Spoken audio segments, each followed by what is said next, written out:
Assalamualaikum warahmatullahi wabarakatuh. Perkenalkan, nama saya Firdan Nur Ahmadani, NIM 2124 1010 2008, eh, program teknik informasi, eh, kelas Basda C. Nah, di sini saya akan mempresentasikan tentang hasil kerja studi kasus 2 yaitu bengkel. Nah, di mana eh, sekarang adalah membahas tentang yang pertama yaitu memberi nama relationship, yang kedua menentukan optionality entity yang terlibat, kemudian ada cardinality setiap entity, dan nomor 4 adalah membuat IRD, kemudian yang kelima adalah membaca ARDs. Baik, kita mulai dari nomor pertama ya, nomor 1. Nah, sebelumnya kita tahu bahwa kita mempunyai entity-entity yang sudah kita cari sebelumnya, yaitu pada entity customer, yaitu atributnya ada ID customer, nama pemilik, alamat, nomor HP, nomor polisi, merek, tahun, rakit. Kemudian di entity barang ada ID barang, ID jenis barang, nama barang, harga, stok, diskon, deskripsi. Kemudian di entity jenis barang ada ID jenis barang, dan deskripsi. Kemudian pada montir, entity montir ada ID montir, nama, alamat, nomor HP, dan tahun masuk. Kemudian berikutnya ada di entity penjualan. Di entity penjualan ada ID penjualan, ID montir, ID customer, dan tanggal. Dan di terakhir ada di detail penjualan, yang dimana atributnya ada ID penjualan, ID barang, kuantum, dan diskon. Baik, untuk nomor pertama, nomor 1, kita kita mencari nama relationship. Nah, di mana mencari nama relationship ini eh, caranya yaitu kita tahu bahwa sebelumnya kita sudah identifikasi mana saja yang memiliki entity-entity yang memiliki relationship. Nah, jadi di sini kita menamainya relationship itu. Nah, langsung saja kita menamai eh, dari sini. Nah, sebelumnya nama relationship itu menunjukkan makna relationship antar dua entity. Nah, kemudian nama bisa dibaca dari dua arah. Nah, bisa dari entity pertama, juga bisa dibaca dari entity kedua. Jadi bisa dibaca dari dua arah. Nah, kemudian ini yang pertama ada customer. Customer dengan penjualan memiliki relationship kan. Nah, jadi membacanya yang pertama ada customer tercatat di dalam penjualan. Nah, kemudian untuk sebaliknya, penjualan mencatat data cost customer. Nah, begitu. Jadi di customer ini tercatat data apa saja tentang penjualan. Gitu.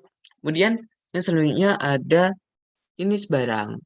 Jenis barang ini berrelationship dengan barang. Di mana jenis barang, nah ini jenis barang berjenis. Nah, jadi ada barang ini memiliki jenis. Nah, gitu. Dan dari barang eh, dari jenis dari barang juga membacanya untuk ke jenis barang yaitu barang terdiri atas. Jadi barang ini terdiri atas jenis barang apa gitu. Kemudian ada jenis barang dengan detail penjualan. Di sini juga memiliki relationship, di mana membacanya yaitu jenis barang tercatat di dalam detail penjualan. Nah, kemudian di detail penjualan dan dan jenis barang. Nah, di sini detail penjualan mencatat jenis barang yang eh, ditransaksikan. Kemudian ada barang dan jenis barang. Ini barang terdiri atas jenis barang apa gitu. Kemudian yang selanjutnya jenis barang dan barang sudah ya. Kemudian barang dengan penjualan. Nah, barang jadi membacanya itu barang termuat dalam penjualan dan sebaliknya penjualan dan penjualan ini memuat, penjualan memuat. Nah, ini salah ya. Ini seharusnya di sini.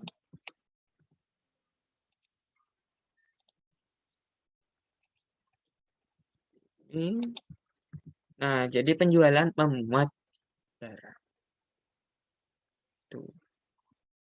Nah, kemudian di penjualan ini sudah dengan customer tadi, kemudian penjualan dengan barang sudah, penjualan dengan detail penjualan juga sudah, kemudian detail penjualan ini mencatat jenis barang, kemudian detail penjualan juga memuat penjualan. Tuh. Oke, itu mungkin jawaban dari nomor 1. Kemudian untuk nomor 2. Nah, untuk nomor 2 sendiri yaitu menentukan optionality dari entity-entity yang terlibat. Yang pertama, sebelumnya entity ini punya relationship antara A dan B. Nah, optionality ini menjelaskan apakah semua instan dari A ini harus ikut serta dalam relationship. Dan apakah semua instan di B harus ikut serta dalam relationship. Nah, jadi di sini dimaksudkan apakah semua instan dari A itu mengikuti. Jadi kalau tidak mengikuti semua, jadi itu tidak memiliki optionality. Jadi jenis optionality ini ada yang wajib dan tidak wajib. Nah,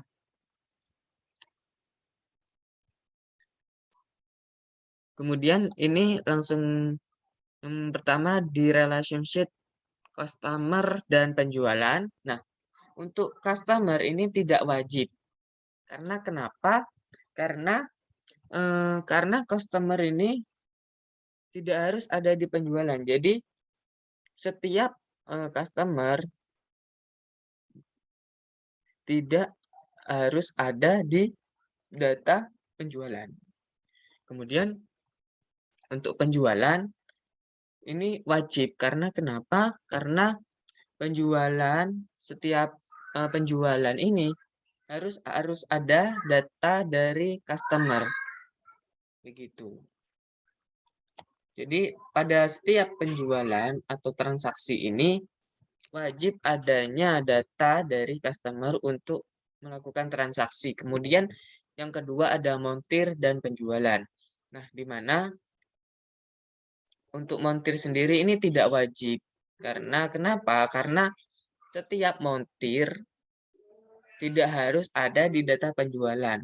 Jadi setiap montir ini bebas, ada atau tidak di penjualan. Bisa jadi montir satu dan montir lainnya ini, montir satu ini tidak memiliki transaksi yang dilakukan. Jadi tidak ada kendaraan yang diservis. Jadi bisa memakai optionality tidak wajib. Kemudian yaitu pada penjualan di relationship montir dan penjualan ya. Ini optionality-nya wajib. Karena kenapa? Karena setiap penjualan ini harus ada data dari montir. Nah, karena pada saat proses transaksi itu, data dari montir ini juga dimasukkan ke dalam struk penjualan. Kemudian ada penjualan dan detail penjualan. Relationship-nya. Pada optionality penjualan itu tidak wajib. Karena kenapa? Karena setiap data pada penjualan itu tidak harus ada di data detail penjualan. Kemudian untuk detail penjualan itu wajib. Karena kenapa? Karena setiap detail penjualan harus ada pada data penjualan. Kemudian untuk relationship detail penjualan dan barang, pada optionality detail penjualan yaitu wajib. Kenapa? Karena detail penjualan ini harus ada pada data barang. Nah, jadi detail penjualan, nah ini mengambil data dari data barang. Wajib itu. Kemudian untuk barang, optionality-nya adalah tidak wajib, karena data dari barang harus ada pada detail penjualan.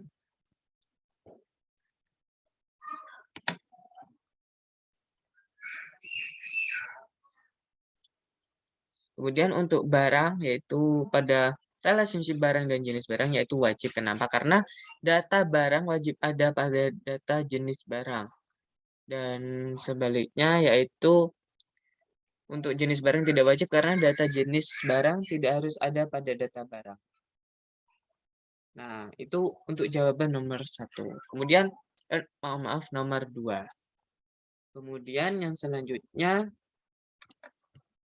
yaitu cardinality setiap entity. Jadi, di mana misalnya, ini misal entity A dan B punya relationship. Nah, cardinality ini menunjukkan bahwa satu instan A berasosiasi dengan beberapa banyak instan di B. Jadi semisal ada instan A, nah ini berasosiasi di instan B. Itu, dan sebaliknya satu instan B berasosiasi dengan beberapa banyak instan di A. Kemudian untuk jenis-jenis cardinality sendiri itu ada 3, yaitu one to one, many to many, dan one to many. Nah, di mana one to one ini adalah satu instan berasosiasi dengan satu instan dan sebaliknya. Jadi di sini hanya terjadi pada satu instan dengan satu instan. Kemudian untuk many to many, yaitu adalah satu instan A berasosiasi dengan satu atau beberapa. Nah, jadi di sini ada kata beberapa. Kata kuncinya adalah beberapa instan dan sebaliknya. Jadi di sini adalah hubungan di mana many dengan many. Kemudian ada one to many, yaitu satu instan A berasosiasi dengan satu atau beberapa. Dan di sini perlu digarisbawahi yaitu satu atau beberapa instan B. Dan sebaliknya, satu instan B berasosiasi dengan hanya satu instan A. Nah, untuk penerapannya pada kasus bengkel ini, yang pertama pada relationship customer dan penjualan.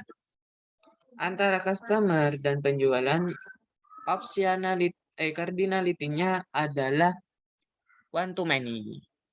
Nah, di mana pada cardinality ini yang one ini terdapat pada customer dan many pada penjualan. Di sini cardinality-nya adalah one to many. Jadi untuk satu data customer memuat banyak data penjualan.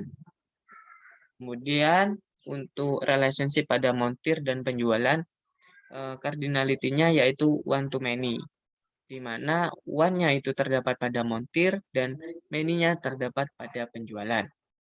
Nah, di mana pada entity montir ini satu instan montir akan berasosiasi dengan instan penjualan. Nah, jadi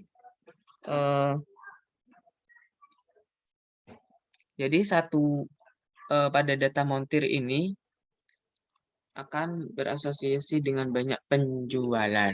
Kemudian pada penjualan dan detail penjualan, cardinality-nya juga one to many. Kenapa? Karena seperti yang sebelum-sebelumnya ini, pada one-nya ini terdapat pada penjualan dan many-nya terdapat pada detail penjualan. Nah, di mana penjualan ini akan memiliki hanya satu satu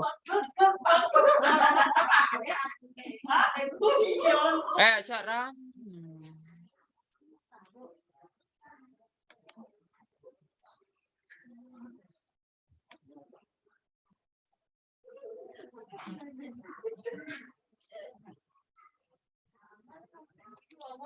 Nah, jadi pada penjualan ini terdapat sisi one dan many-nya ini terdapat pada detail penjualan. Kemudian pada relationship detail penjualan dan barang, di mana cardinality-nya adalah one to many juga, di mana sisi one ini terdapat pada barang dan many terdapat pada detail penjualan.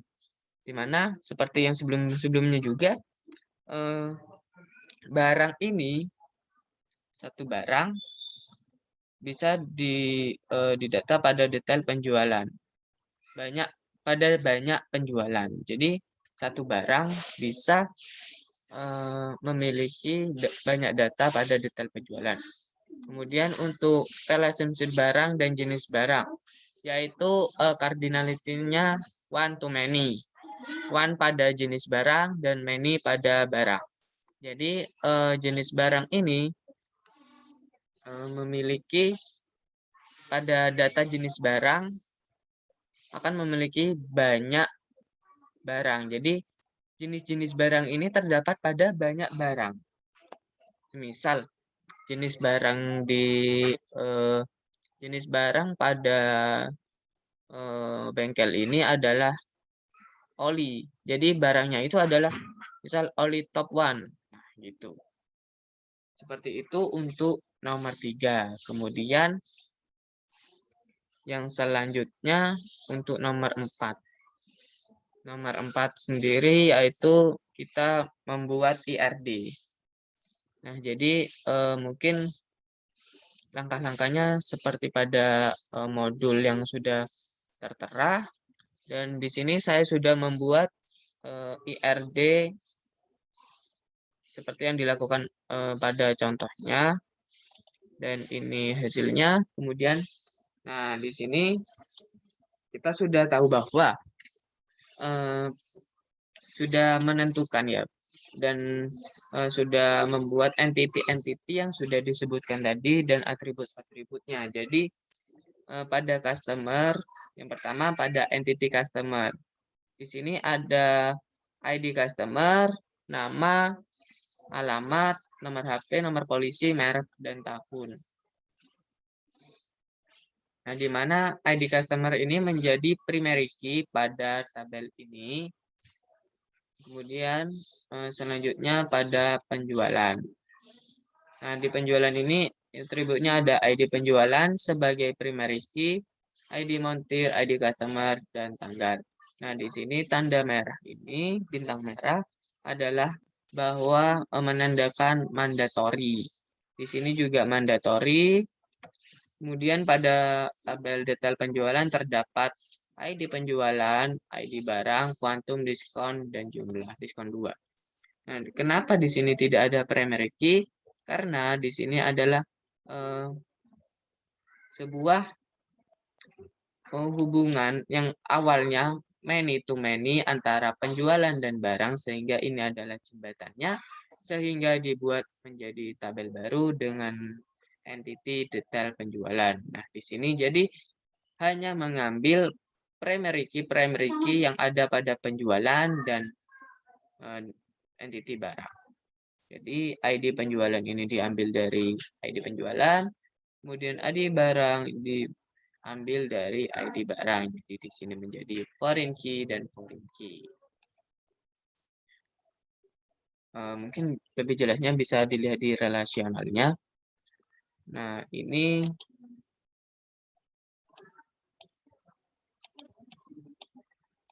terdapat foreign key dan foreign key, kemudian ada foreign key juga pada ID montir.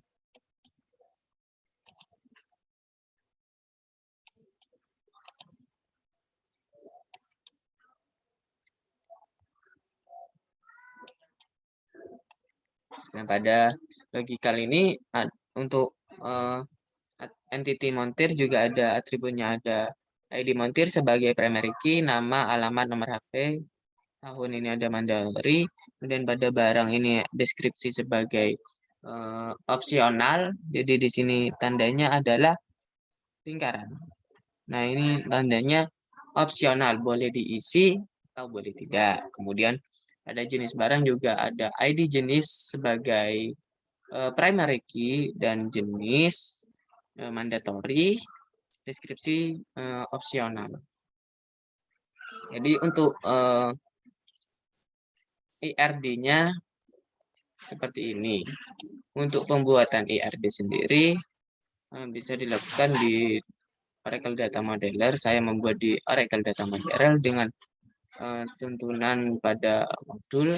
Nah, pada relasionalnya, nah di sini tercantum detail-detailnya. Jadi di sini, nah ini ada customer ID, nama, alamat, nomor HP, nomor polisi sebagai unique ID. Kenapa? Karena ini adalah unik, tetapi dapat berubah-ubah. Nah, di sini tipe datanya yaitu number. Customer itu tipe datanya number. Kemudian varchar, nama, alamat itu juga varchar, nomor HP integer, nomor polisi varchar, merek varchar, dan tahun tipe datanya integer. Kemudian untuk primary key, nah customer ini primary key-nya adalah customer ID. Kemudian customer ID dan customer nomor polisi adalah unique ID. Kemudian penjualan. Pada penjualan ini primary-nya pada penjualan.id_id. Jadi ini tipe datanya number. Kemudian ada unique ID, char, varchar, tipe datanya ID customer adalah varchar, tanggal date customer ID customer char, montir, nah ini foreign key. Kemudian ID penjualan ini unik. Kemudian penjualan di primary key-nya adalah penjualan ID. Nah, ini foreign key.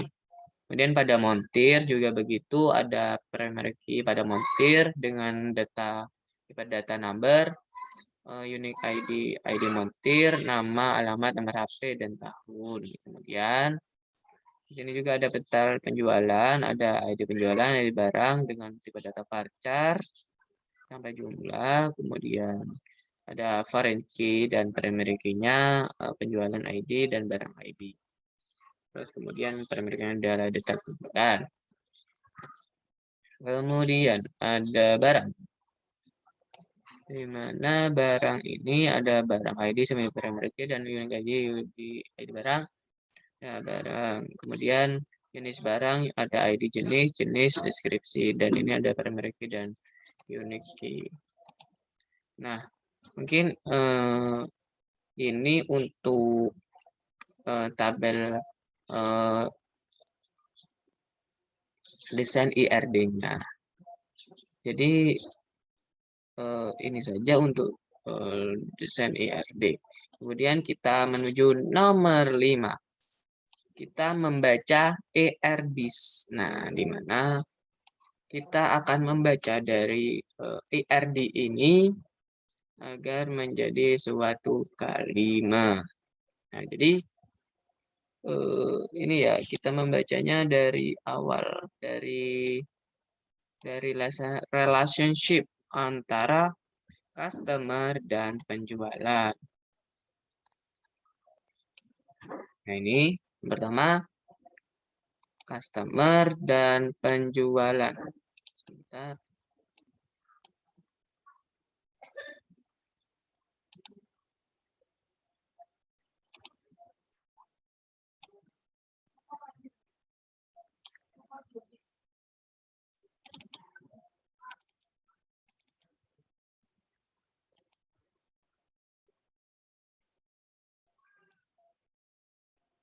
Nah, jadi pada customer ini kita membacanya untuk relationship antara customer dan penjualan IRDs-nya yaitu.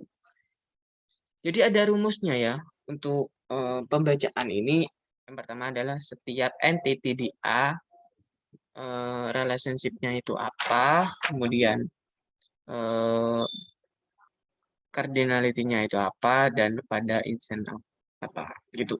Jadi bacanya gini. Customer, setiap entity customer bisa tercatat satu dan hanya satu. Nah ini bisa ini cardinality-nya.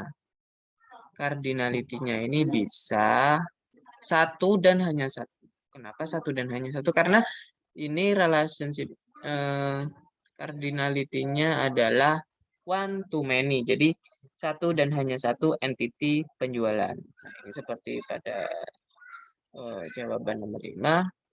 Kemudian jika sebaliknya dari penjualan ke customer, yaitu setiap entity penjualan wajib. Nah, ini kalau garis lurus ini tandanya adalah wajib. Dan kalau ada ceker ayamnya gini adalah many, pada sisi many. Sini sisi one. Jadi setiap entity penjualan ini wajib mencatat satu atau beberapa entity pada customer. Ini ya. Kemudian montir dan penjualan. Nah, di sini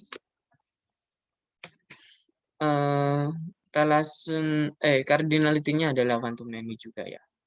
Jadi pada penjualan, dari penjualan ya bacanya ini setiap entity penjualan wajib dilayani. Nah, oh ya ini dilayani ya. Mohon maaf ada salah ketik. Jadi di sini dilayani. Oh, di sini ganti aja ya. Ditangani. Ya, seperti itu.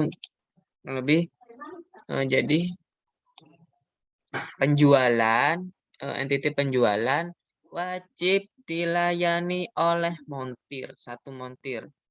Satu dan banyak montir. Jadi penjualan ini bisa ditangani oleh banyak montir. Itu kemudian untuk setiap montir bisa melayani satu dan hanya satu entity penjualan. Kemudian untuk penjualan dan detail penjualan. Penjualan dan detail penjualan. Setiap entity dari penjualan bisa termuat satu dan hanya satu entity detail penjualan. Kemudian untuk sebaliknya detail penjualan ke penjualan yaitu setiap entity dari detail penjualan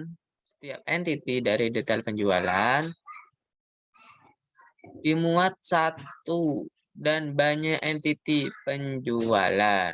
Kemudian pada detail penjualan dan barang ya. Dari sisi detail penjualan dulu, setiap entity detail penjualan memuat satu dan banyak barang. Dan kemudian pada sisi barang, setiap entity barang termuat satu dan hanya satu entity detail penjualan.